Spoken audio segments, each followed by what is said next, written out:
Hello, ഇന്നൊരു Arabian പുഡിങ്ങിൻ്റെ recipe ആയാലോ. നല്ല ഈസി ആയിട്ടുള്ള റെസിപ്പിയാണ് കേട്ടോ. ആദ്യം തന്നെ നമുക്ക് പാൽ ചൂടാക്കാൻ വയ്ക്കാം. ഇനി ഒരു ബൗളിലേക്ക് നമുക്ക് 2 സ്പൂൺ കസ്റ്റാർഡ് പൗഡർ ഇട്ടിട്ട് അതിലേക്ക് കുറച്ച് പാലൊഴിച്ച് കട്ടയില്ലാതെ നമുക്കൊന്ന് ഇളക്കിയെടുക്കാം. അപ്പോഴേക്കും നമ്മുടെ പാൽ ചൂടായി വരും കേട്ടോ. ഇനി നമുക്ക് ആവശ്യത്തിന് പഞ്ചസാരയും ഈ കസ്റ്റാർഡ് മിക്സും കൂടെ അതിലേക്ക് ഒഴിച്ചു കൊടുക്കുകയാണ്. എന്നിട്ട് നമ്മൾ നന്നായിട്ട് ഇളക്കി കുറച്ച് കട്ടിയാവുന്നതൊരു വെയിറ്റ് ചെയ്യാം. അതിനുശേഷം നമുക്ക് ഫ്ലെയിം ഓഫ് ചെയ്തിട്ട് അതിലേക്ക് കുറച്ച് ഏലക്ക പൊടി കൂടി ഇട്ട് കൊടുത്തിട്ട് ഇതിനെടുത്ത് മാറ്റി വയ്ക്കാം കേട്ടോ.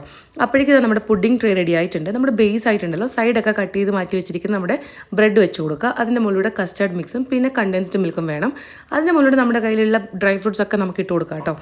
അതിനുശേഷം ആ സ്റ്റെപ്പ് നമ്മൾ ഒന്നുകൂടെ റിപ്പീറ്റ് ചെയ്യാണ്. അതിൻ്റെ മുകളിൽ കൂടി വീണ്ടും ഞാൻ കുറച്ചുകൂടെ കണ്ടൻസ്ഡ് മിൽക്ക് ഒഴിക്കുന്നുണ്ട്. അതിനുശേഷം ഡ്രൈ ഫ്രൂട്ട്സ്, പിന്നെ എക്സ്ട്രാ ആയിട്ട് ഞാനിവിടെ റോസ് പെറ്റൽസ് മാത്രമേ യൂസ് ചെയ്യുന്നുള്ളൂ കേട്ടോ. പിന്നെ ആദ്യം പഞ്ചസാര ഇടുമ്പോൾ ഒരുപാട് മധുരമാക്കണ്ട, കാരണം നമ്മളിവിടെ കണ്ടൻസ്ഡ് മിൽക്ക് കൂടെ ഉപയോഗിക്കുന്നുണ്ട്, അല്ലെങ്കിൽ അത് ഒരുപാട് മധുരമായി പോകും. ഇനി ഇതിനെ നമ്മൾ 1 മണിക്കൂർ ഫ്രിഡ്ജിൽ വെച്ച് തണുപ്പിച്ച് കഴിക്കുകയാണെങ്കിൽ അടിപൊളി ടേസ്റ്റാണ് കേട്ടോ. നിങ്ങൾ ഉണ്ടാക്കി നോക്കിയിട്ട് എനിക്ക് കമൻറ്റ് ചെയ്യാൻ മറക്കരുത്. Thank you so much.